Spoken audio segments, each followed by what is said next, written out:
Okay, great. So we are now recording. I think for some folks that I met, what seems like 6 weeks ago, but I think it was merely a couple of days ago. I didn't really get to do like a formal introduction. So what I thought I would do is just kind of introduce myself as to who I am, why I do what I do, and then we'll kind of jump into what is actually strategically designed to be the first part of a four-part series. Um, as a matter of practice, I rarely break up the four-part series because I think it's really important to have all of those pieces together. It can get longer, but it's really important that it doesn't just get shorter. I have been doing what I call shitty diversity trainings for close to a decade, where it was all external. I'm the typical white woman I'm using that language to describe myself, who would come into a room and talk about vocabulary and things like this. And there were flip chart papers, and I even have one of those chime things that you do. And I was like living the life of the white lady diversity person. And I eventually realized that it wasn't changing any of the audience members that I was working with, but more importantly, it wasn't changing me or my own perceptions, largely because I had done no self work. I had gone to school and I had read some books and I had a great cable package. And let me tell you about my glass menagerie of diverse friends. But none of it actually had anything to do with me and who and how I am and how I interact in the world with other people that I'm conscious and unconscious of, which directly led to me basically burning out. When I was in the process of burning out, I very quickly realized I don't really have other monetizable skills, and other than folding a fitted sheet, and which is not monetizable, but a helpful skill. I didn't really know what else to do, and that is literally what it took for me to figure out I'm going to have to do something wildly different than keep doing the same thing over again and expect something different, which is now cliche. And what's fun about cliches is that they're usually true, and if we say them enough, we just don't do them because now they're cliche. So I started listening to my audiences, and I very much shifted how I do trainings, how I do workshops. And now it is very much about self responsibility and internal work, ideally from all of our dominant identities. Now, I don't know any of you pretty much, and I'm guessing that there is a menagerie of silenced and marginalized identities in this group because that's kind of how humans work. However, there are also humans that have no silenced or marginalized identities, and they have a hard time like finding it. So they have to go back to when they were like underage or not allowed to vote or couldn't drive, or they got old enough that now they get aged out of different things or are assumed they don't know how to use Zoom. Age seems to be kind of the easy go-to when you have a lot of privileged and dominant identities. So in switching, I'm going to invite today and in this four-part series for everyone who is not new to this conversation that this kind of online program, I need you to know the history is that I kicked and screamed and refused to do an online diversity program because I just couldn't imagine these conversations in the format of like, for lack of better words, diversity defensive driving kind of thing where people are multitasking and like not really paying attention, but they take the quiz at the end and the bar turned green, so now they're not racist. Like I just refuse to be a part of that process. And as another decade has passed and I've realized this flip that really did cure my own burnout, but also made significant changes in myself, in my own community, inside organizations, etc., I realized that there is the problem with shitty diversity trainings, as I like to call them, is we don't go deep enough on the particulars. We just kind of like skip rocks and hope that people follow up with their particulars. So eventually, thank you capitalism, I had a client that offered me enough money to create a diversity defensive driving program that I felt compelled and or forced to do this. So I created the program. Today is the first piece of that program. And again, I have found people who are relatively not new to these conversations with that introduction are like, oh, so this is going to be super basics. No, I don't do anything super basic. This isn't a 101 kind of thing. It is a deep conversation about one particular deep, and that's what we'll build. So that's kind of the starting place, no pun intended. The first webinar in the 4-part series, what I'm going to invite us all to do is to start at a place that perhaps this is different. And I don't just mean what's happening in the world outside, but or even what's happening now inside of the organization. Inside of under a week, with my connection with Headcount, y'all have done a lot of firsts. And in some of the emails that I've been exchanging and drafts of things that I've been reading, those firsts are well written and well received and just in time and too late and better than nothing, and you're going to do it again and it'll be even better. And I just want to kind of name that there is an excessive amount of stuff that is up in both your personal and your professional life, and asking you to sit here and listen to me talk about a PowerPoint, I think that needs to be stated. And then those that are watching the recording could very well also be a hard mental and emotional switch.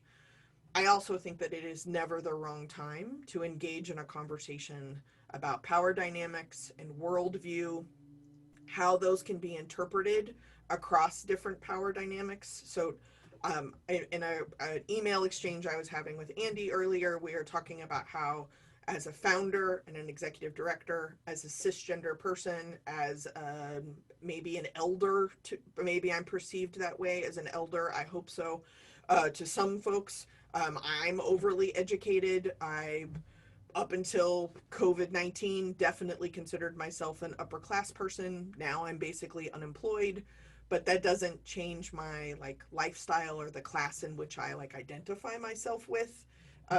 All of those things are perceived across difference. And so we can do the work to make sure them understand your difference and your intentions. And I have found that to be wildly failing. Or we can work on our understanding of working across difference, which is really hard and kind of underbelly kind of stuff. But why not now, right? So as I begin to share my screen or something, I just want to invite y'all, especially since there's so many faces that I'm just meeting for the first time.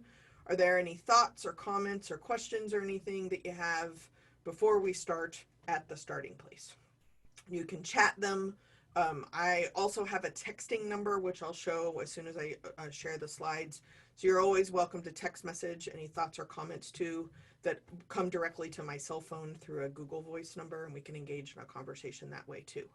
So any verbal or chats yet, you should be able to mute and unmute yourself as well.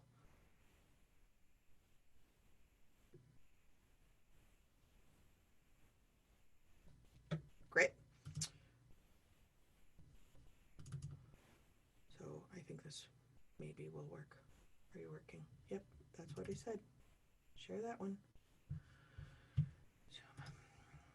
Okay. So this is the texting number, which I highly recommend y'all jot down. Just go ahead and save it in your phone. Do whatever you need to do. As we're working together, you will always have access to this number, but more importantly, you will also have access to this long after the webinars are done.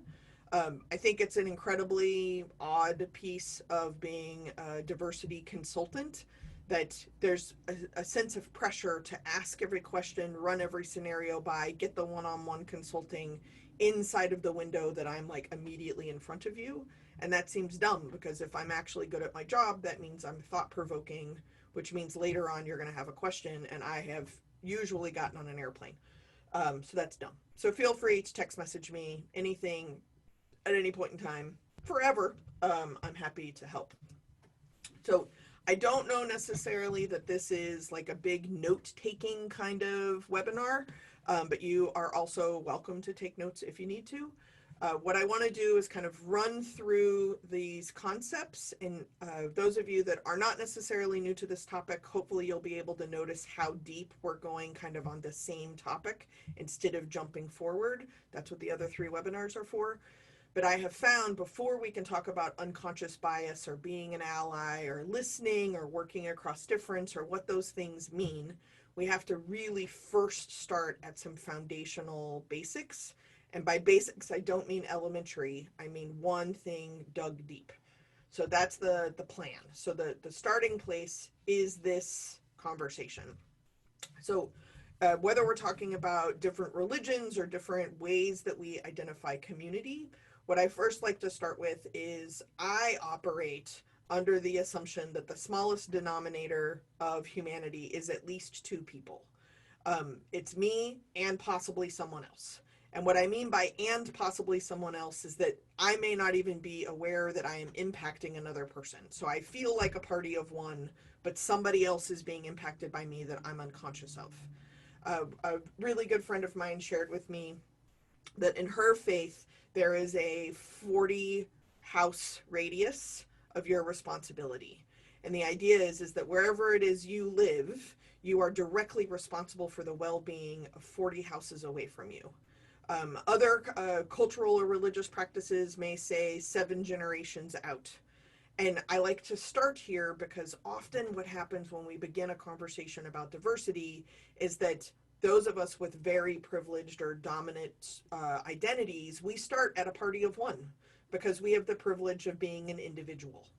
And until we realize the privilege of being an individual impacts groups around us and that other people believe we are also responsible for something larger than ourselves, until we break that down, we can't have a conversation. So this isn't just a list of vocabulary to like make you better with words of friends. This is about me as an individual and what my impact is going to be on people I may never meet. And if we take that in, now we can have a conversation that I think is really important. If we can deliberate what our impact could be on people that we haven't met, then the skills will be much sharper when we engage in a conversation with the people we work with, the people we supervise, the people who are in our family, the people who are in our immediate consciousness.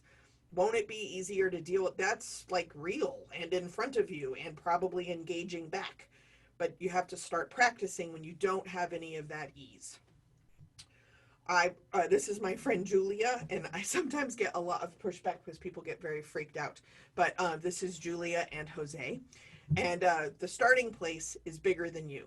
And when we talk about, and I'm going to call out specifically white women Instagram accounts because that's what my Instagram is flooded with. But we always talk about like the world our children are going to inherit. But we don't actually think about our children as part of humanity, let alone other people's children as part of humanity, because we don't think about other humans as part of humanity. That's the piece that has to get broken down, because literally, to be a part of humanity means that there's an equity in human belonging, in an ability to breathe, in an ability to thrive and live. So the starting place is there. And if we can do this work about what our responsibility of there is, then we can begin. Now, to get academic wonky on you, there is a term, ethnocentrism, that some of you may be familiar with, some may not. And often I don't see this coming up inside of a diversity training. But again, I think it's important for the concepts of what we mean. And in this case, ethnocentrism generally means, and y'all are going to probably fact check me on this, but the definition that I like is that what I know and what I'm used to is at the center. So I was on a panel yesterday on white privilege, and I shared the YouTube link, and I'm happy to share it again if y'all want to watch it. But one of the first things that I said was that right now, with all of the protests that are happening, it's important to acknowledge that as a white person, we may not feel connected to exactly what is happening. And it's important to mention that the panel was 3 liberals and 3 conservatives, one of which doesn't even believe in white privilege. And this was very early in the panel. So I said, so as a white person, we may see that the topic has something to do with violence. So the protests are happening because of police brutality. Oh, yeah, that falls under violence. Okay, great.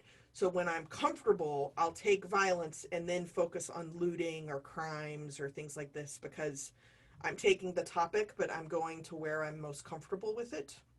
And the reality is that we're not centering the cause of the protests to begin with, which is violence to a community, not violence happening in the response to violence in the community.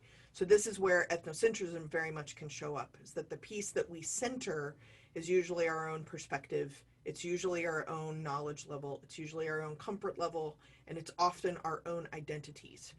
To debunk ethnocentrism, when we start having a diversity or social justice conversation, we have to be responsible for the assumptions and the lived experience that we're bringing to the table.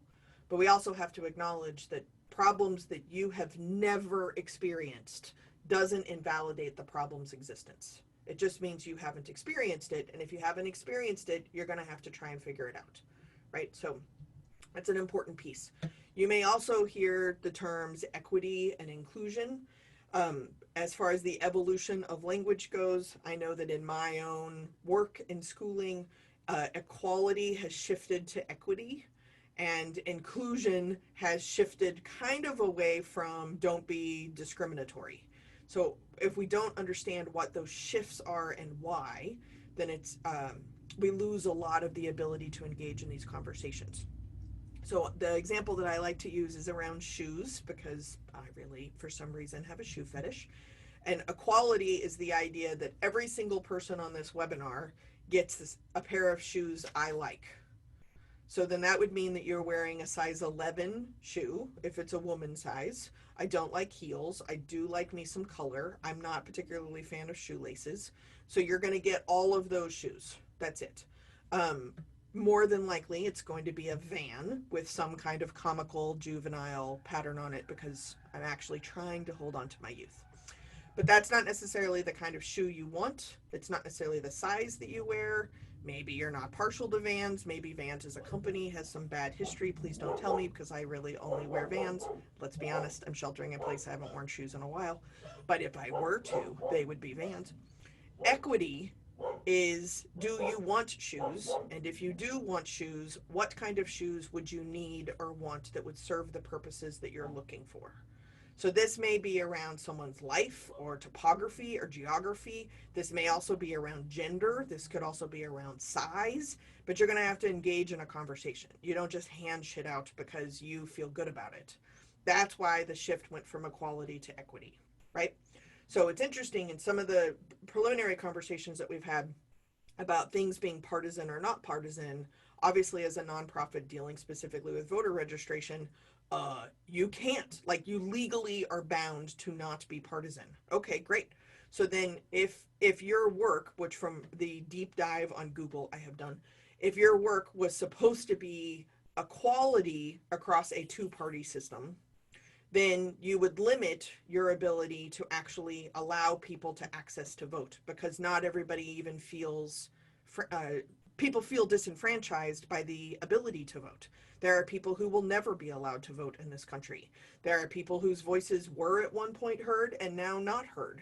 And if you're registering people to vote in a nonpartisan conversation, you're actually having an equitable conversation, not an equality conversation. Because an equality conversation in this case, actually, in my belief, would be a partisan piece, because different parties are actually looking at voter turnout and how that impacts their results. So if you're trying to equalize voice so that maybe we get, I don't know, how about a 30% voter turnout? Wouldn't that be an amazing thing, right? Like, that's more of an equality conversation, is that who can have the same access to a voting booth to turn in a sheet of paper or click a button or something, so that their voice actually mattered. And then how is that registering? Notice my hand is moving back in time. How does that register with the Electoral College? How are they counted? Like, what language are they in? All of that is kind of an equality conversation. Equity is, why is democracy based on a person's voice? What do we mean by democracy? What do we mean by person? And what do we mean by voice? That's the equity conversation. So it's not partisan, but it's, is this an equitable system, and what do we need to do different? So for example, you created the mail-in ballot instead of just in-person ballots, right? So that was an equitable change based on people's needs because of the motivation of why they vote anyway. Now, I am a little out of my league to talk about voting with you, but I think it's a very important distinction when we cross-reference equality and equity with the legal mission, the mandate of being nonpartisan, as an example of what I mean. So I hope that's helpful. For inclusion, it is important to know that the first step of inclusion is recognizing who do you exclude. And I believe it is shitty diversity trainings that have taught us that we are not supposed to exclude everyone. We're supposed to include everything all the time. And that's just not true, because we don't have the bandwidth to include every single thing in the whole wide world. We don't have the bandwidth for that. So a great example there, and again, I'm talking slightly out of my lane here, but y'all do programs, right? Pretend it's safe and healthy to convene right now. You do programs, but you have chosen a very specific kind of programs that you involve with, which are music concerts, online and in person. That's what your website says, PS, right? So you haven't chosen grocery store stocking clerks. That's now, if they're at a concert and that happens to be their job, yeah, sure, sounds great. You have not chosen fish markets or elementary school buildings and school boards, right? Like, you have excluded those from your area of focus. Exclusion with clarity does not necessarily equal the kind of bad discrimination that we often talk about. To discriminate means you make a choice. Whether we're conscious or unconscious of that choice is where exclusion and inclusion come from, if they're not following a mission, right? So when we start talking about equity and inclusion, it is the clarity of the mission that allows headcount to put out the statement that you did, specifically saying, like, whoa, no, we absolutely value Black lives. This is the difference between Black Lives Matter and All Lives Matter, right? Is that, of course, all lives matter. We're not saying that everything except a Black life doesn't matter, right? What we're saying is we need to specifically highlight this particular pain and brutality and reality that has been around for centuries. This needs to be acknowledged. That's all we're saying. We're not being exclusionary unconsciously. We're making a discriminate choice because of this. So that's what those kind of words might mean. When I say dominant and subordinated identities, which I said at the beginning, subordinated may also be silenced or marginalized, whereas dominant or privileged identities, it's important to remember those dominant or privileged identities, the biggest gain you get from a dominant identity is that you never have to think about it. And part of the reason you never have to think about it is because, by virtue of being the up group in this case, that a system that is, I would say, not broken. This is exactly what it was designed to do. It needs to be broken, but inside of a system exquisitely designed to produce the results it gets. That's one of my favorite Francis Kendall quotes. Dominant and privileged identities don't have to think about this. So again, if I quote yesterday's white privilege panel, of course, one of the white men was referencing being an Irish immigrant and how he had to change his name and he had to do all this stuff, right? Right. You gave up being a connection to some kind of ethnic cultural identity in exchange for white privilege. Huge. If we want to get historical, we can talk about the intersection of literacy and what that means and how that worked, and we can talk about that in a different side conversation. But when you're benefiting from a dominant identity, the hardest thing to remember is that it is a hobby to think about it, and it is a choice to do something about it. If we are organizing only from our subordinated and marginalized places, this is where we like to think that the communities form and the work gets done, which I'm not saying that it's not important work. Building those communities are both emotionally and spiritually supportive, and very often have the most accurate critiques of the dominant group. But it is actually going to take the hobby and time of the dominant group to do something different enough that these folks are no longer at the bottom. That hobby time, as I like to call it, which is probably very hurtful but very truthful, is also referred to as the learning curve. And when you don't know what you don't know, and you have suddenly become aware of what you don't know, you have a learning curve. So depending on your cable package or the books you're about to read, or the blog posts, or let me call my friend, because in my glass menagerie I have one of those, so let me tokenize them and burden them with my own education. That's what we mean by learning curve. And it's better than nothing, but know while you are learning, other people are suffering, and in this particular case, dying while you're reading a book. So, like, no, I'm not going to give you a badge because you read a book. I'm grateful that you read a book and keep it going. And those of you, including myself, who think, I'm done, I've read that book, I wrote that book, right? That is exactly when you need to start over. Because you might think you're a little bit more competent in one particular area, but then you find something else and you're like, what? What's going on, right? So I like to use this example when I work, it's June. So when I work primarily with LGBT audiences, usually it is the upper class, very educated, very powerful, white, cisgender, gay, and lesbians who are like, can you explain to me this non-binary sit? I mean, just the basics. What? I don't understand, right? So, like, even though you are one, according to the dominant group, because we have a shared subordinated and marginalized identity, that does not mean you are an expert, and it's your responsibility to figure that shit out. So that's what I mean by dominant and subordinated. When doing these things, I can only share about myself. So I'm going to invite you, if you did grab paper because I'm old school, feel free to play along. If not, just think it out. But for my subordinated identities, usually in a diversity training, this is all we talk about, is our pain and suffering from our subordinated places. And I'm going to call out white women specifically. One of the best practices we learned in white women's school is that if I can give you my resume of pain and suffering, it somehow distances me from being able to cause pain.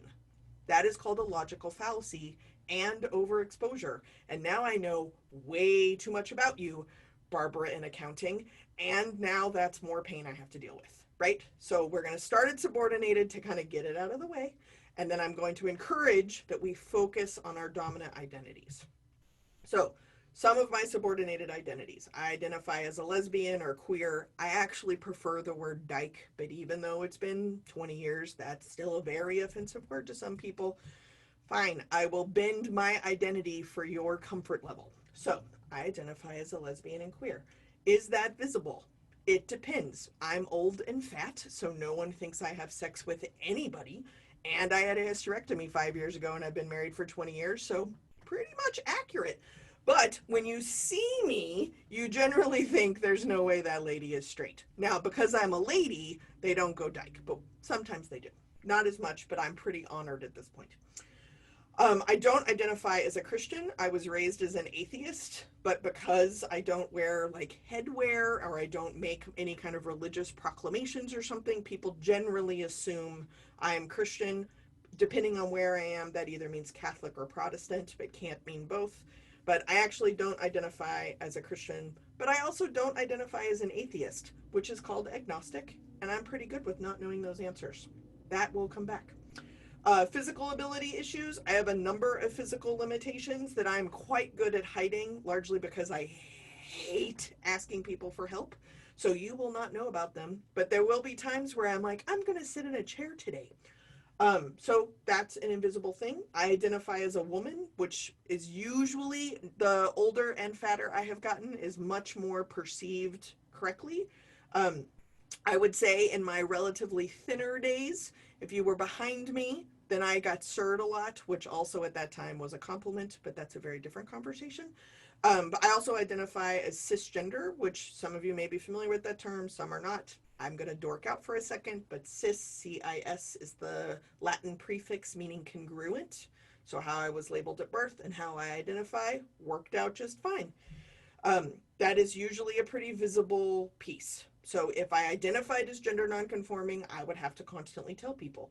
If I identified and actually went through a transition process to be perceived this way, or am dealing with the fact that I am perceived this way, I get to choose whether or not I would like to tell you, and it's my business to tell you or not to tell you. So those are just some examples of my subordinated identities. Dominant identities, so this is the up groups, right? You may be surprised, but I identify as white. That's pretty visible. And what's interesting is that that is not just visible in my skin color, but that is visible. My name is Jessica. I have the privilege of shortening it to Jess because I'm cute, right? Like people with PhDs are like, no, no, no, no, just call me Rob. It's fine.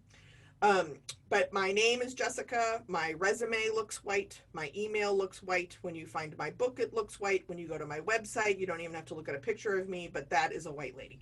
If you listen to my jokes when we get to age, the fact that I am over 40 is I am finding this is a little bit of a teetering point, but people don't usually think I'm almost 50. They somewhere now I'm in my 30s, maybe. Don't just lie to me and let me roll with it. But until I actually start engaging, and the amount of Gen X movie references that I make secures me as a 40-year-old. We'll see if that works when I turn 50. I identify as a US citizen. That's pretty much assumed, largely because of I'm also a native English speaker, which is also assumed in my writing and how I speak. I'm upper middle class. It is weird to me that that is as visible as it is, even if a picture of me or I am not present, which I think also goes to education and language and things. I'm legally married. I have a wedding ring. That is, we were legally married before gay marriage was legal, which then gets people all confused. I'm a flaming extrovert that was not built for social distancing and sheltering in place. Please pray for my husband, who was genetically designed for social distance, and I haven't left in 18 weeks. And I'm super educated. I have like way too much school. Shelter in place, can't do your job? Sure, I'll sign up for an MBA program. That is not a go to move for some people, but dance with the one that brung you. I'm really good at school. I guess I'll enroll in an MBA program. Do you see how those are dominant identities? I don't even have to think about these things. They're the wallpaper in my brain. My subordinated groups, I have done a ton of activism around. I've read about, I've taken classes on, I wanted to understand my own coming out process. Was very confusing because I had liberal parents who introduced me to gay men. I had never met lesbians. I had a volleyball coach and a basketball coach who were roommates, but never dawned on me that they were more than friends. I didn't know it was a thing. Same thing happened with my husband, who has 2 PhDs. When he began his transition process, he didn't even know that transitioning your gender was an option until he literally showed up to a wrong room for a program on campus and met like the word trans man. Didn't even know what that was, right? And just for the record, in case like Legos are happening in your head, I married my husband, identified as a straight man when I met him, so it still doesn't make any sense. We're fine. Let us work it out. Okay, so that's the dominant identities. I would encourage you, maybe now, maybe later, whatever, do your own homework. Like, make a chart. What are your subordinated identities? I do think, specifically coming from a dominant place, start with your subordinated identities because they scream the loudest. And specifically coming from a privileged or a dominant identity lens, when we get through this, is you need to validate them. Yes, all of these things are true. But you also have these privileged identities. Perhaps you're educated, perhaps you're literate, perhaps you're able bodied, perhaps you're perceived as Christian, perhaps you're perceived as someone who owns a home, perhaps your fridge is full of food right now. In the middle of a global pandemic, you still have a job, right? Like, start wherever you need to, but then start your list around dominant identities and what that means. The reason why is your dominant identities are what people see about you first. Unless you visibly are perceived as a person of color, that is first. If you're perceived as not cisgender or not straight, then that might be first or second, and could also be also a person of color. If you are not perceived as a Christian, that can also be that same person, right? Like, there's some that weigh more than others in our weird, basically oppressive system that needs to be dismantled. And if we don't do our work around our dominant identities, we can't dismantle that system, in my opinion, the most effectively, because to dismantle the system from dominant privileged places means it costs you nothing, because you have access to these spaces because of your dominant and privileged identities. So what can you do? So if I were, dare I, compare this to the right to vote, if you would actually vote, then the slogans are, that's how you change policies, right? Now, I can distract, much like looting versus police brutality, and we can talk about disenfranchisement and the electoral college and the election being rigged and blah, blah, blah, and my vote doesn't even matter and the popular vote doesn't even matter. I can go there because I'm more comfortable than acknowledging there are people who are purposely not being allowed to vote. And I have the right to vote, and I either choose to or not choose to engage in that. That's that dominant identity. Are we clear on those things? Okay. Some of you are like, nope, got it. Okay, So then the words power and privilege come up. This is a particularly poignant point, I think, when we start talking about what do we mean by diversity, etc., is because this is where I think people screw up and conflate minority and math with power and privilege. So it is important to understand you do not have to be more in number to actually have privilege. And if you are more in number, there is a very good possibility that you could be very powerful. But it actually speaks to how oppressive current systems are, that you can literally be outnumbered but not outpowered, even though you are outnumbered. That is where systems of oppression show up. So I invite you to think about when you first looked at this picture, which is a large group of people, two people at doors. Did you perceive them shutting the doors? Do you perceive them as the kind of door you have to push on in order to get the lock open? They're just opening the doors. Most of the time, we see this, especially when it's labeled power and privilege, and we see a few keeping the masses out. So I want to just name that because that means you are capable of acknowledging a system of oppression. You know it exists. So our like glittery unicorn lives that are like, no, we're all equal is bullshit because we know that it's bullshit, but we can't handle that because it's uncomfortable. So then what we really need to do is assess what side of the fence am I on here? And the reality is that depending on the topic and the person you're talking to or engaging with, or not, you're just walking down the street, depends on their perception of you of what you have no control over as to what side of the fence you are on. So fighting oppression is actually dismantling other people's perceptions. That's why this being as external work hasn't worked. So I need to do my internal work to dismantle my own perceptions. Where are my perceptions coming from? What stereotypes and generalizations are my perceptions rooted in? Do I want to keep them? And sometimes the answer may be yes. Sometimes I need to edit it. Sometimes the answer is, oh, wow, I did not realize that about myself. And now you know where to start. You don't just format the hard drive, right? So I'm going to repeat that because I saw some of you like, yes, dismantle them all. No, some of them you are going to hold on to because you feel safe and you feel prepared. Some of them you can edit, tweak, maybe case by case basis. We'll see. And some of them you now can become aware of that you need to wholly dismantle. And that's your choice. You get to figure that out. The example that I like to use personally is, and I don't want to get too heavy in this, but I had a negative experience with police officers. It's taken a lot of therapy to just say that, but this is not the time for my pain with cops.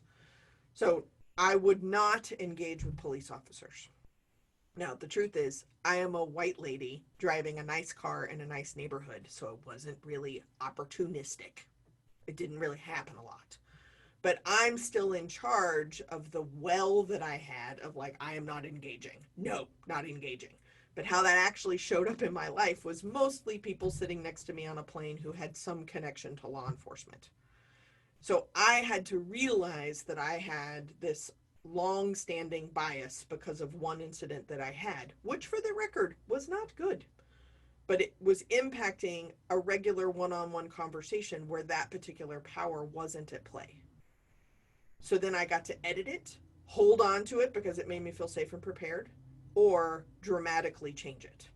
And once I made that choice, I was able on a case by case basis to see if something could be different until eventually I was able to do more work.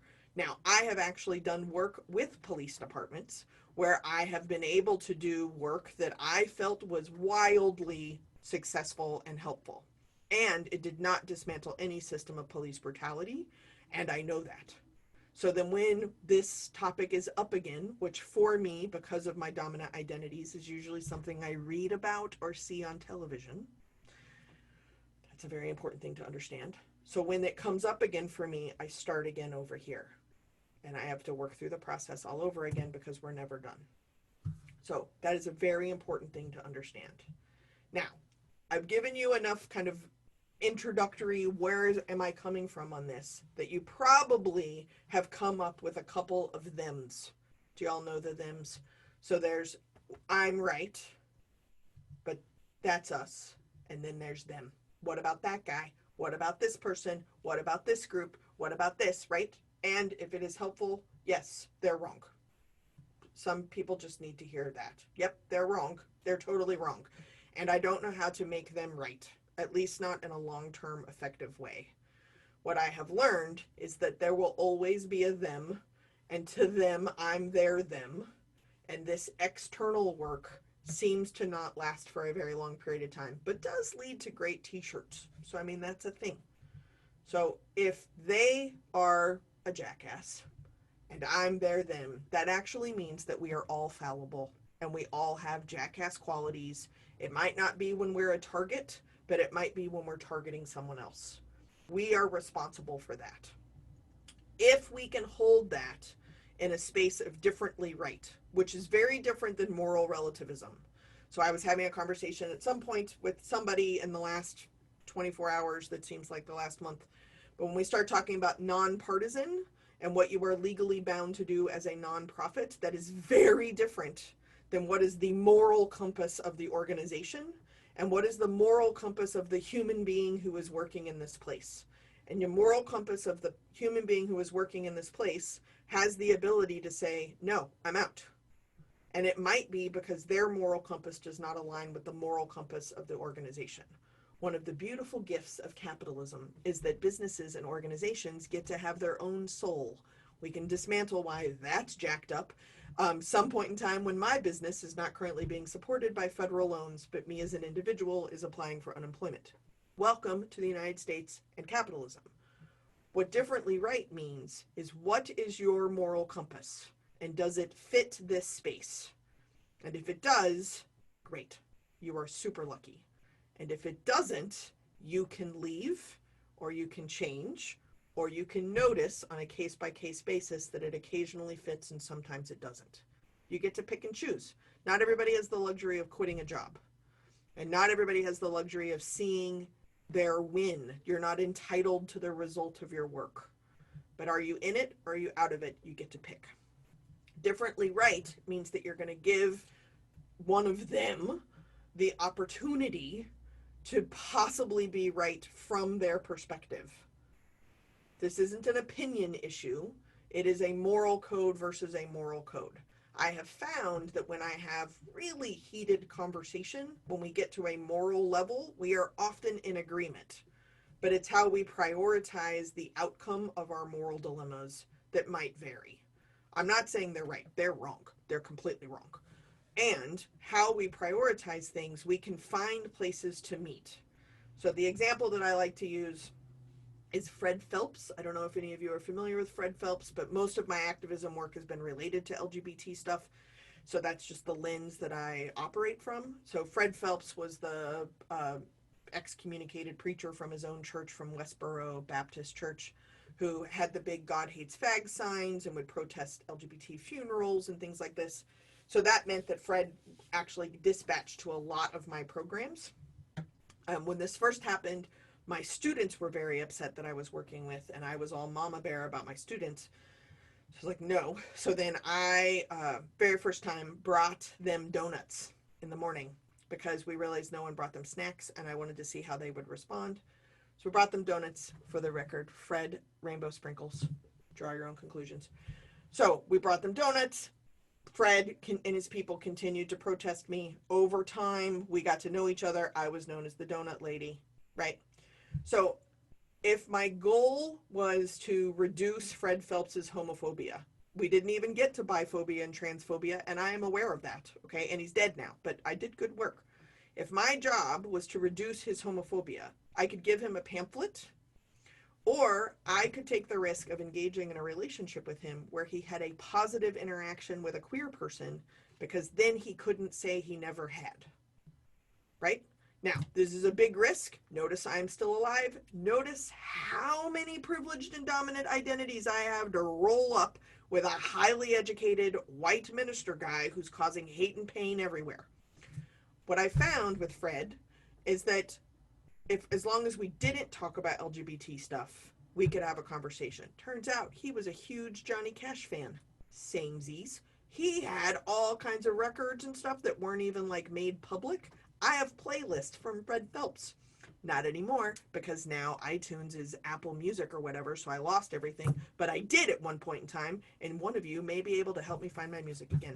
See, I told you I'm almost 50. Anyway, what is fascinating is that Fred Phelps, before he died, was able to have very long lasting positive relationships with very queer people, as long as we didn't talk about that, which meant that part of me was completely silenced. And I have enough power and privilege in my dominant identities to do that because it helped other people.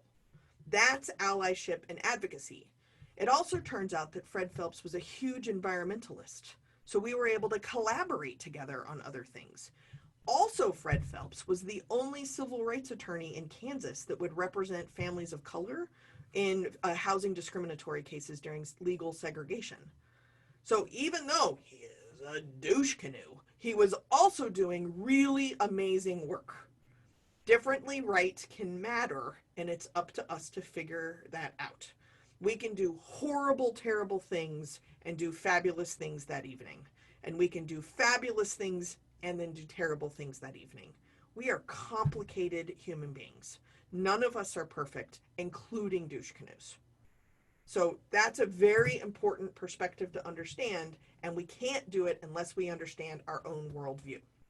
So I like to bring up all of the failed genocide attempts that we have tried here in the United States. So as an example, when white people primarily, who by the way were avoiding prison sentences, came and got lost, we all know the story, right, to a completely populated, civilized piece of land, and then we stuck a flag in it because there's a lot of penis jokes relevant to sticking flags into things, but we'll do that at a different workshop too. And we said, take me to your leader. And so then women showed up and they were like, ha, that's adorable. Take me to your leader, I said, but thanks for the biscuits, right? Because at the time, the ethnocentric view, primarily of the white men coming from Western Europe, was that a leader had to be a man person. So then when women, who were actually the matriarchal leaders, they weren't respected, right? So there's a long history of leaders in the United States signing treaties and agreements with people who were not even the leaders or had the authority to do that. And then ironically, we don't even follow them anyway because we basically are liars. This is not new. Failed genocide attempts, not new. Successful genocide attempts are very rare, but we don't talk about them, and we often refer to people in a failed genocide attempt in past tense because we're uncomfortable to address our own failure at it. It is important to understand that even something as significant as the rift between Brooklyn and Manhattan that still exists today is because they switched. The leader of Brooklyn and the leader of Manhattan met with the same white dude and shared a treaty with the wrong piece of land. Huh. So then, historically speaking, it has persevered that Brooklyn refuses to go over the bridge because it's all the way over there. This is a historical reference point that has become the reference point and not a historical reference point. Until we understand how our bias and our own identities fog and cleanse the lens that we are operating with, we cannot have a conversation about people being different. We cannot have a conversation across difference, at least not an effective one. When we talk specifically about bathrooms, I think it is important to understand how representation shows up. So I like to use this as a metaphor because we have the stereotype and the generalization of what one is, and that almost always becomes signage, and the same kind of idea of signage becomes the stereotype. So when I taught intercultural communications, I was appalled that the textbook I used had like a sentence generalization about when doing business in Japan, remember this is what they are like. Oh, okay, so don't have to share out loud. Luckily, most of you seem to not be in the same room. But if you've ever thought or probably realistically said out loud, well, they do this. unless you are actually being rad and using gender neutral pronouns about an individual and they happen to like these ingredients on their sandwich that they are about to eat, you're describing a group with an individual emphasis. And that is almost always quite problematic. It is very important to understand that it's easy and comfortable to do that. So again, this is actually what the difference between cultural competency and cultural humility. When I work with medical organizations, I'm working with people who went to med school. So let's just assume that they graduated and got certified so they know what the bits do, right? Obviously, I didn't go to medical school, but they get the bits, they know how they stack together and how to fix one. Okay, great. So they're competent at something. But when a doctor or a nurse or an RN or even a tech is working directly with this individual customer, in this case a patient or their family, what's important to remember is you take that competency and you put it to the side so that you can actually be humble enough to have a conversation with this person one-on-one. Now, whatever they tell you, you're going to plinko it through your lived experience and your competencies to see if it makes sense. It'll help you inform the next question you're going to ask. It'll make you think of some other things. But if you show up in that conversation, think of the last time you went to the doctor. If you went to a doctor and they see you and they instantly tell you what's wrong, that is not psychic abilities. That's actually, again, being a douche canoe. One of my favorite moments is my gynecologist, I know we're talking about gynecology, welcome to a diversity training. My gynecologist moved out of the area. I live in a very rural town, so I had to go to a new doctor. So we walk in. I am not a small person. For the record, I am the Paris Hilton version of myself, but once morbidly obese, now I'm just obese. Thanks, give me a Snickers. I walk in, or I'm sitting on the table, of course. The doctor walks in and says, "Oh, you must be having a hormone imbalance. We should really check your ovaries and see what's going on with your ovaries." So I am a smartass, said, "Do you want to call me ovaries or do you want to call me Jessica?" And she was like, "What? Notice a woman. Did you think a man, doctor?" She was like, "Oh, well, we just have to check your ovaries because obviously they're not working right because, I mean, look at your weight and your weight distribution." And she actually did this. And I said, "Well, fun facts. I've lost almost 400 pounds, and part of that was the 2 or 3 pounds that were both of my ovaries and my uterus. So I'm going to go with that's not the problem. Maybe we should start this conversation over." I did not go back. A medical professional's job is a long-term health plan so that they can provide care to that individual. Why is that an expectation of a doctor, but not each individual human being that we interact with? We have the ability to have each engagement with each person that we interact with to be a humble human individual experience. We don't do it because we're lazy, we're uncomfortable, we have chais to drink and shit to do. But ultimately, that would be ideal. So if that's not going to happen, what are we going to do? The best thing I could say we could do is either be perfect, good luck with that, or deal with the fact that you are not. This is literally one of my favorite MC Escher things. It's actually a tattoo on my arm, but it is a reminder for me to slow down. I believe I know every answer to everything, which includes the stranger in front of me. How could I possibly know the answers about the stranger that's in front of me? And I'm also not even entitled to the answers of the stranger that is in front of me. It is very important to slow down. So the example I like to use is, how many legs does an elephant have? And you would like to think you know the answer. But this artist actually had an intended outcome that shows that not all elephants have 4 legs. It's important that those intentions matter. And until I shut up and take responsibility for myself enough to actually engage with this individual, I'll never actually engage with this individual, because what I'm doing is barely engaging with myself and just running through my life. Now, there is a safety and a preparation that's related to that is valid.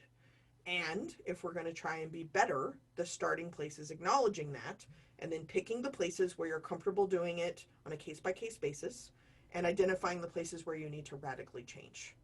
The ones that you're going to keep because you feel safe and prepared, at least you now know what's on that list. Then repeat. Some of you may be familiar with the golden rule. The golden rule basically is treating people the way you want to be treated. I call that's terrible. The reason why is that it is based on your worldview. What I mean here is that the golden rule, if I want to treat Kellen, I'll pick on you because you're in the center, you don't have to say anything, don't worry. But in my world, if I were to, Kellen and I were to go out for pizza, but let's say that I get to the restaurant early. Remember restaurants? Okay, let's say I get to the restaurant early and I just order an extra large pizza that is covered in pineapple and green olives. Just a guess. There's a, oh, Kellen's actually making a face. That is my favorite pizza. What's wrong with you? You have some problem with like acid and vinegar. For those woo-woo people, I'm a kapha. So I really like me some acid on pizza. It's one of my favorites. So Kellen is wrong for not liking my pizza. Now, I could be a generic ally and be like, that's fine, Kellen. More pizza for me. But now we're not eating pizza together. Do you see that? What you have to do is you have to start at the beginning and somewhere around like, hey, Kellen, do you want to go to lunch? What kind of food do you want? What's your preferences? Between your preferences and my preferences, can we agree on something? Okay, let's go do that. So my friend Dan, this is Dan and his son, Dan, went to the University of Texas. I don't know if any of you are familiar with Texas. Sam, you live in Austin, so this is a story for you. So Dan is a huge Longhorn fan. That is where he graduated from college. When he had a son literally at the hospital with his son in his hands, the first thing he said to him was, I can't wait to take you to a UT football game. As irony and Hallmark specials would dictate, of course, his son went to Texas A&M, which is the rival school of the University of Texas, and hates football. Does Dan get to raise their son? Or is Dan disappointed because this isn't the biggest Longhorn fan in the world? In this context, pushing your worldview on someone else makes no sense, except we do it all the time. These are just random pictures of me throughout my life. And the reason why I'm including this is because my life is the best lived experience that I have to work with. It's not ideal, it's not perfect, but neither is vocabulary. When I went to school, I started at pluralism, then it moved to multiculturalism and tolerance, and then that was lame or something. So lame is not even a good word. So then let's just become aware. That didn't seem like enough. So let's throw a party. That was too loud. So now let's call it diversity. Now it's called social justice, and now it's equity and inclusion. What matters is that there has been a long-standing problem. There is a house on fire. So instead of creating new vocabulary or mowing the lawn or something, that all people are asking is to pick up a garden hose. The garden hose may not put out the house fire, but at least it's the correct action. You may not be able to solve all of the problems and dismantle all of the systems, but mowing the lawn is not helping the house fire. Mowing the lawn is manicuring the experience and making you look busy. And the ability of looking busy and being busy is actually, by definition, I think, where we have screwed up the definition of being an ally. So standing up for something, speaking out, acting out, things like this sound good, but they don't necessarily solve the problem until they are directly connected, in my opinion, to your individual moral compass through the system of the moral compass of the organization that you may or may not be doing work for, and through your privileged and dominant identities. When those three forces are happening, now you can take a stand and know why. You can speak up instead of speaking for people because you've actually listened to yourself and to other people, and then you actually can have informed actions. Informed actions is like one of the most privileged places one could possibly be because you're not acting out of rage, you're acting out of information. Literally, that is privilege. If we can act, we get to be a weirdo. We get to be not good at everything all the time. We get to be differently right. We get to be someone else's them. We get to be ours. We get to buy all the t-shirts. We get to do whatever we want to in the places where we feel safe and prepared. And that is the important thing to understand, is that we're good enough. We're trying. We're doing the best we can with what we have some of the time from our dominant places. And while we are doing the best we can some of the time from those dominant places, people are dying. people are suffering while we're doing some hobby work over here.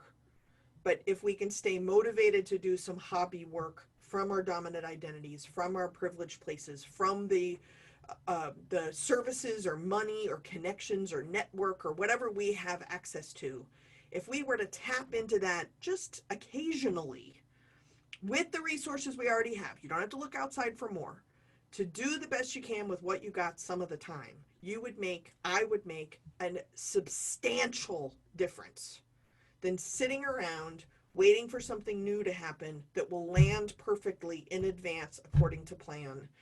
That doesn't work. And if we can embrace that, then now we're just at noticing. Like, I have lowered the bar from perfection to do the best you can with what you got some of the time to like sit back with a cup of coffee and notice. And what's even more important is you don't even have to notice external things. Just notice the internal things that you're avoiding. You'll notice when you are starting to do internal reflection. This is why everyone's baking bread right now, is because we've been alone with our voices. Terror! Now we're trying to keep starters alive. Why? Because we're way more comfortable with that than we are actually listening to our voices. If internal work all the time is too much, great. Watch a television show and notice how quickly the ethnically ambiguous character dies. Notice commercials that for a very long period of time, the only people of color I regularly saw on commercials were black women on laxative commercials. Well, that's a fascinating actress lift, right? Now I'm beginning to notice more and more families of color, for example, eating cereal together or using paper towels. Not because they are specific to families of color, but because they're human beings who spill shit. Like, there is a media representation that is shifting, but then I also want you to notice that it's all shifting to the same kind of ethnically ambiguous beige color. It's like a baby lift, and almost, right? When we get all excited because there's same-sex couples in commercials and Hallmark cards, we're very excited. They're almost always at least still white, and they're cisgender, and it's a monogamous couple that has an adorable kid that's completely able-bodied, and they're in a beautiful crate and barrel home, because that's what the gays and lesbians do. It is important to know that a step forward does not also mean a step back. It just means we're really bad dancers and we're somehow able to do steps forward and steps back at the same time, and all of that is true. Can you notice that? That's the key. If we can take responsibility for what we are doing and what we are bringing to the table, that is the base expectation of civility. Underneath civility is centering the thing that needs to stay at the center and not shifting the center to someplace where we're comfortable. It is very important to understand, especially I'm going to add now, because it seems 2020 has been the year of hold my beer, and we have gone from more amplified crises to another, while also understanding that there are people who are not impacted by any of these crises any different than they were in 2019, because they are living the same life of crises. There are also people who are living the same life of luxury and are vaguely impacted by the crises of 2020. One of my favorite memes that came out right after COVID-19 shelter in place started was, if you want to know your test results, sneeze on a rich person, which really gets to healthcare access and class in our country. There are people who are not impacted by anything that is happening, either because they are so low or so high in the structural system of oppression that we are currently living with. Notice that, be responsible for it, and recognize, specifically in a workplace organization, that people don't have full capacity to hold all of that true at the same time. Some people need to block stuff out and get to work. Some people need to block work out and get to work. Some people need to block their personal life and their work life out and try and live. To be honest, some people, it is a revolutionary victory that they got out of bed today. And I don't mean that in a funny way.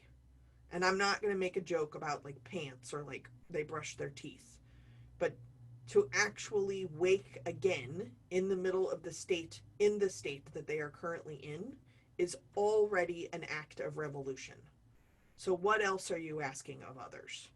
Take notice of that, because that's our capacity and our responsibility. So I'm going to give y'all a tool when I'm going to stop sharing in just a second.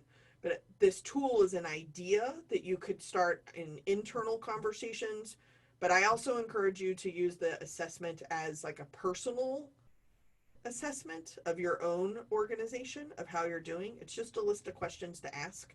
But at the beginning, I gave y'all a texting number, and this is kind of our introduction.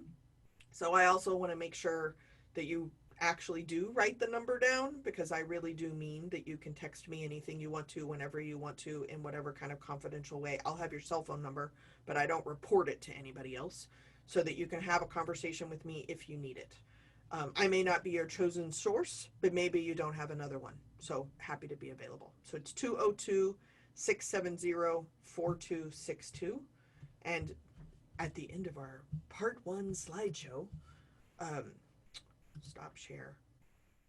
I just want to kind of open it up and see if there's any thoughts or comments currently. Kellen likes pepperoni. So Kellen, to be honest, I decided to stop eating meat in 2020. This was an excellent year to do that, and it's all Greta's fault. And I married an environmental ethicist, so he's been a vegetarian for like 40 years. Okay, so fine, I gave up meat. If I can give up meat this year, we're probably going to be a vegetarian for a very long period of time, which is also what happened when I quit smoking. I got fired right again. Right, I know, isn't it shocking that I've been fired from jobs? No. But I quit smoking like 3 or 4 days before I got fired. Technically, no correlation. But then I had to drive to my new job in Arizona, and I figured if I didn't smoke on the drive from New York to Arizona, I probably would never smoke again. Same. But pepperoni green olives was my original favorite, but I have replaced the pepperoni with the pineapple because it is acidic and salty. Fun facts. So thank you very much for sharing. I'm going to check and see if any text messages have come in. A couple have. And if they are questions, I can answer them now, but you can also use the chat. But I just want to open it up first. Basically, extrovert privilege. Are there any thoughts or comments that anybody needs to say verbally at this time? You have been through step 1. There's at least 3 more to go that involve me. I'm not seeing eager beavers to speak. Okay. Great. Thank you for introducing me.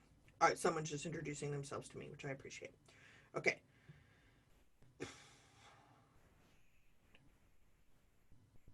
Okay, how about this? Worried about whether you can have effective conversations about diversity while your teams are working remotely. Don't be. Oh, never mind. This is not from you. This is from someone else. Okay. I was like, what? Why are you complimenting me? I did a thing yesterday, and that is their testimonial about me. They liked it. Okay, so I don't hear comments. You are also all muted. I don't see comments in the chat, and of the text messages I got, none of them were questions. So I'll say something. Sorry, yes, I was trying to let other people talk.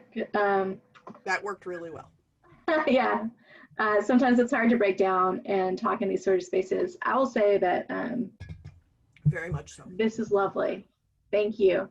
And I think it's really great for me personally. I have had like many markers in my life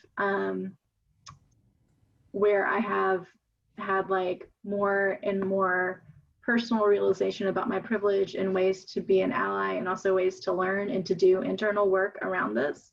And I just want to say to everybody that like, I think that the ongoing self-analysis piece of this is like really hard, and I know I can do better, and we can all always do better with it, but it's also like, and it's emotional work, but it's also so good. And I think that like, I'm just really excited because it's been like a couple of years since I did this, that I'm gonna go through this journey with you guys, because I love you guys, and I think it's gonna be a really powerful experience. So thank you, Jess, for starting it.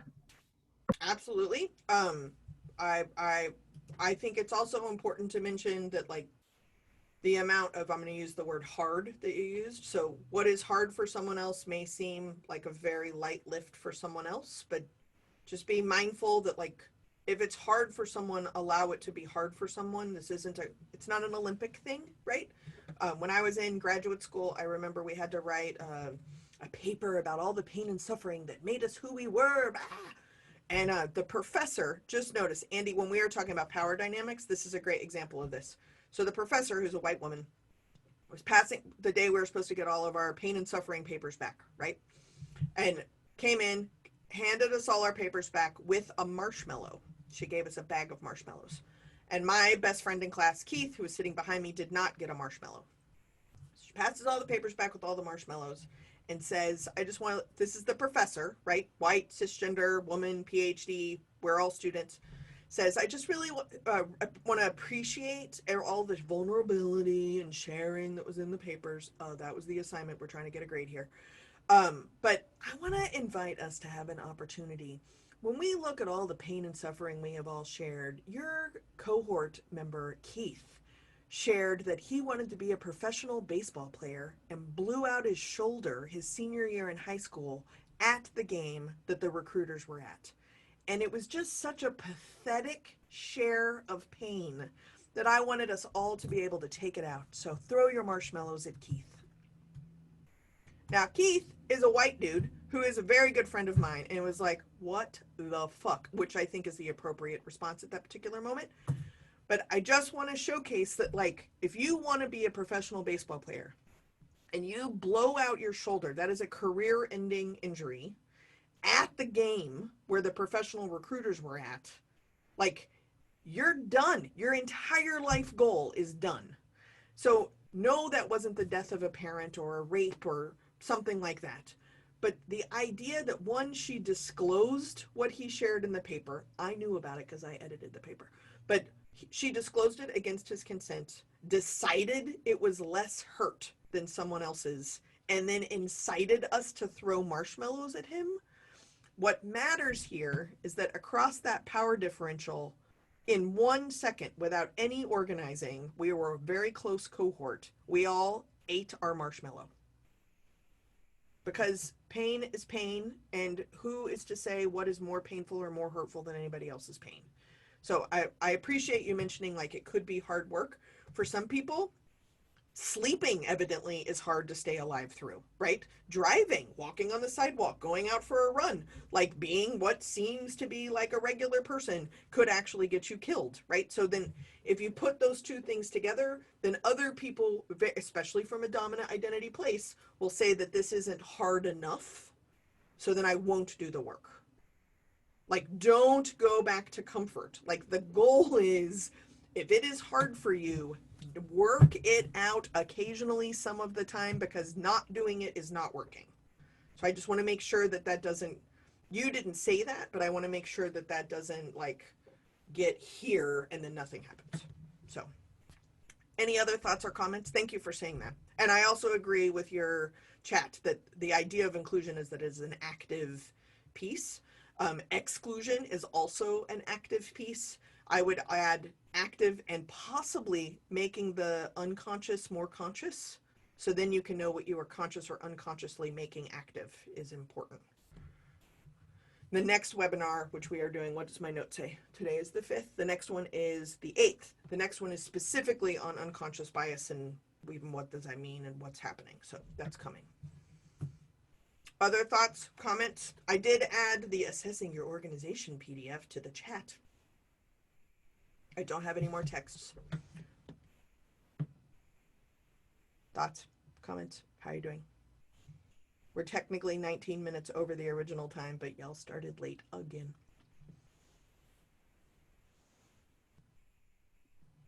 I'm super overwhelmed right now. That was like a lot.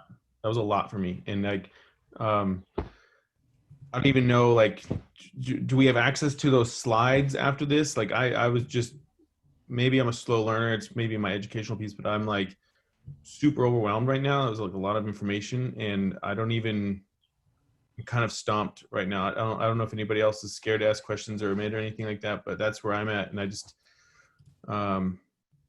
everything you just showed us image wise was super strong. I just can't, I would like to see it again or something, and like have it to myself to like process. It was a hard thing to process and then move on to the next part. So, and then Yeah, there's a lot of big words in there that I've never heard before. So that I got a lot of work to do.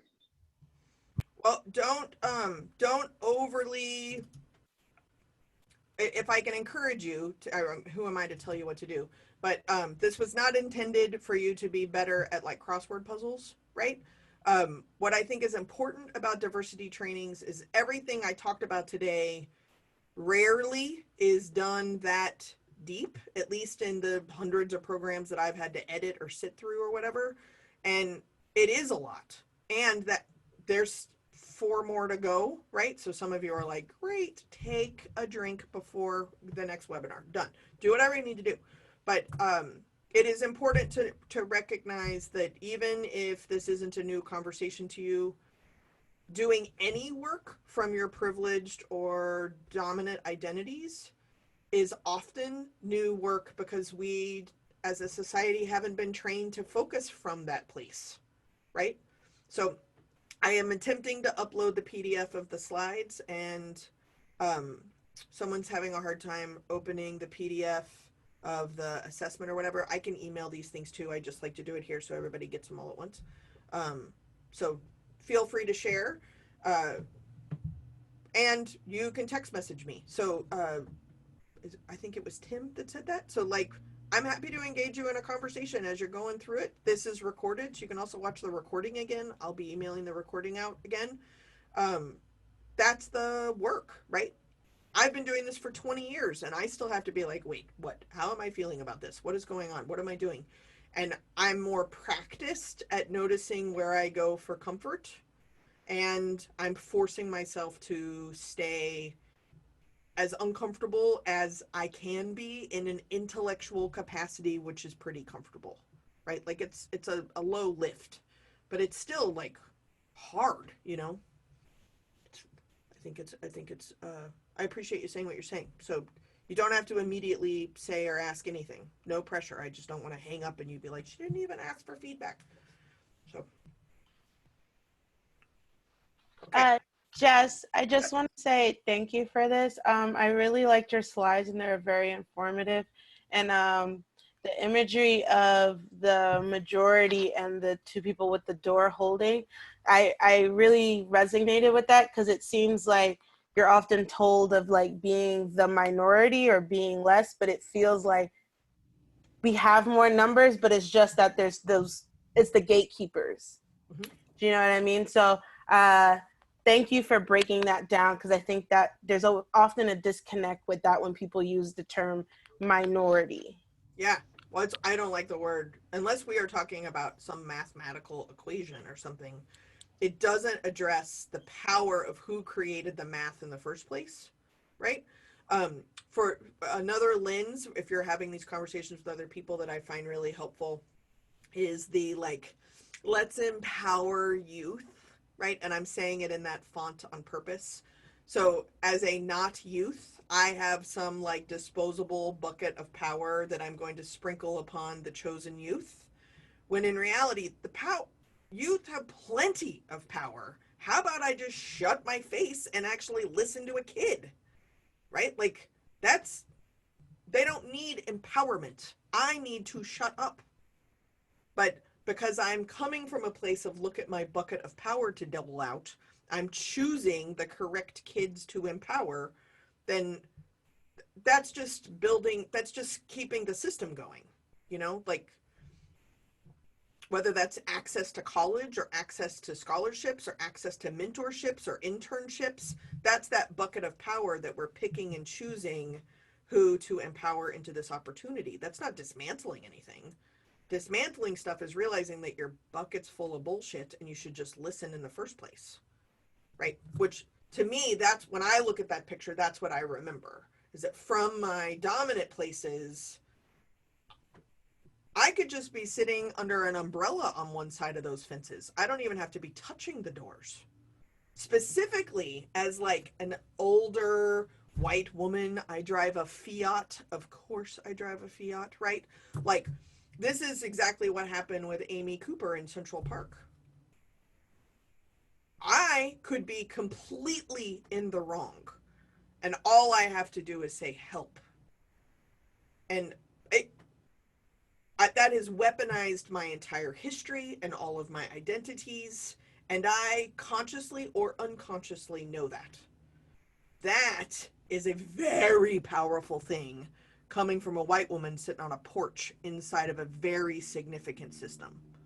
Does that make sense? Like, I mean, and I'm using the porch reference in that, like, women actually couldn't own property at the time, even though a number of women did own property and businesses at the time. But white women, specifically, let me clarify, were seen as property of their husbands, right? So inside of a conversation about slavery, which is still current and should not be a past tense conversation, but in a conversation about slavery, where white women can be like, well, you know, I wasn't allowed to own anything at all. Right. So first off, you owned all kinds of shit at the time. And how powerful would it have been had you, of all people, been the person to be able to do something and also wielded all kinds of pain and suffering from your place of privilege too?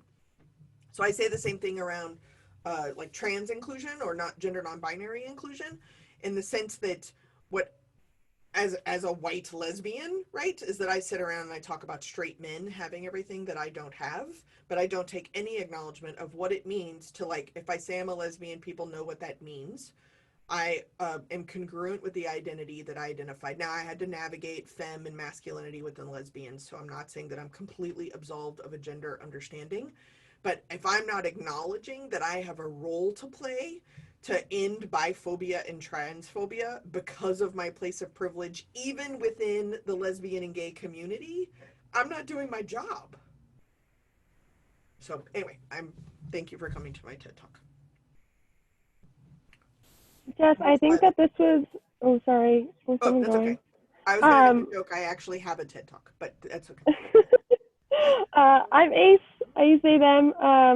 And I think that this was, I don't know, like our job is to engage people. And I think that we're a group that like does really well in engaging and having like more conversation-based learning. And I was kind of wondering if like people have questions around terms. Like I went to school for like gender and women's studies, so like I know these terms and I'm very comfortable with them. But to have this conversation, I think it's really important that everyone's on the same page with the terms. And I think that you did a really great job covering this, but I want to make sure that like that was a lot of information at once. I just want to make sure that everyone feels like they truly get inclusion. And so I don't know, I guess while we have these few minutes, I would like to make sure everyone's on the same page with that, if that makes sense.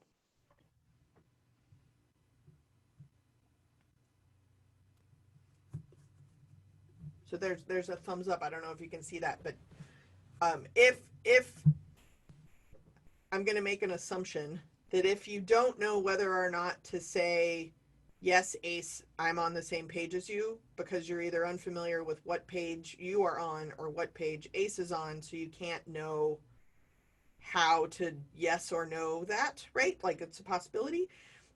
I would remind you that the best way to answer a question about what is inclusion, which is what I'm paraphrasing, so Ace, those are my words, but what is inclusion is to stop and really look at your work, and your work can have air quotes around it, right? So like your life's purpose, why are you here? Why are you alive? / the place. There is also the bubble that gives you a paycheck, right? But when I say work, I mean many things.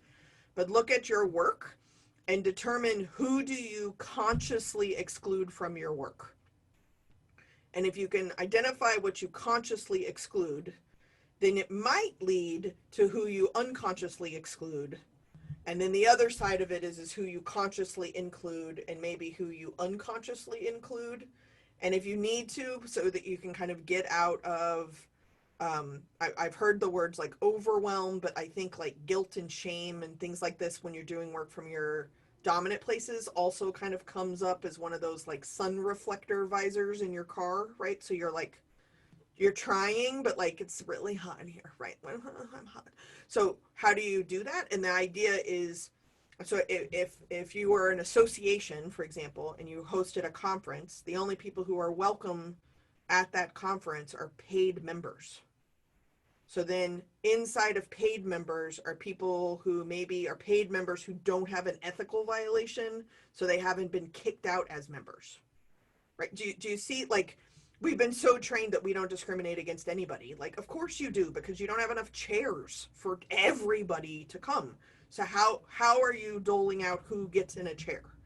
And that could be a good exercise to then, even as an organization or like as teams or working with your supervisor, is see who do you exclude and who do you exclude, and are people on the same teams kind of coming up with the same answers inside of your head count work. That could be kind of a fun way of kind of assessing that. ACE, I think it's a great kind of challenge, but that's kind of an assessment way of doing it, is to see kind of what are you seeing, what are you conscious of, what are you unconscious of, and are you on the same page? Great.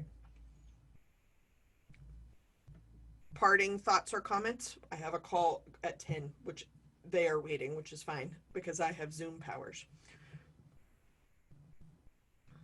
Okay, so next up is the 8th.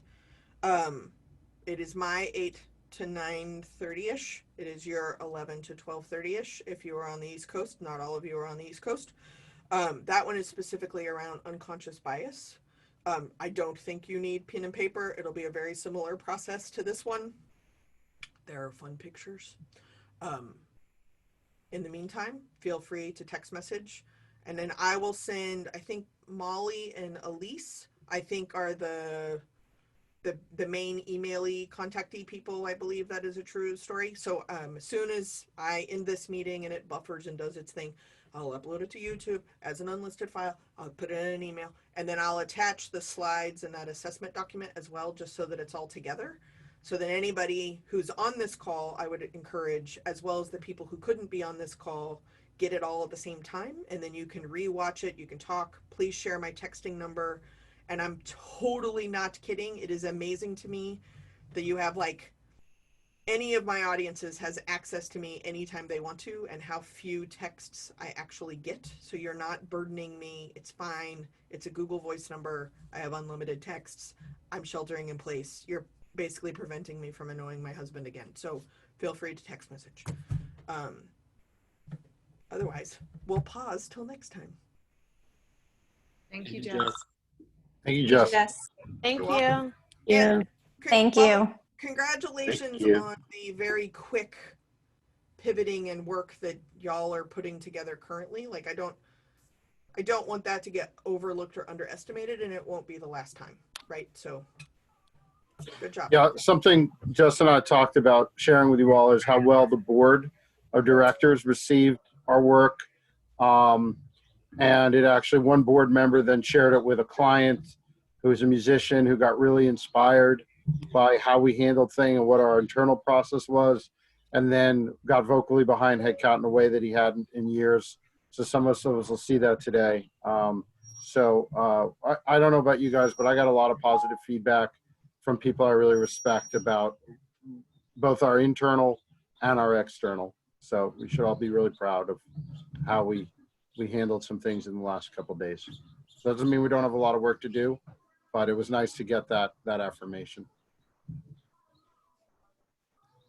Mhm. All right.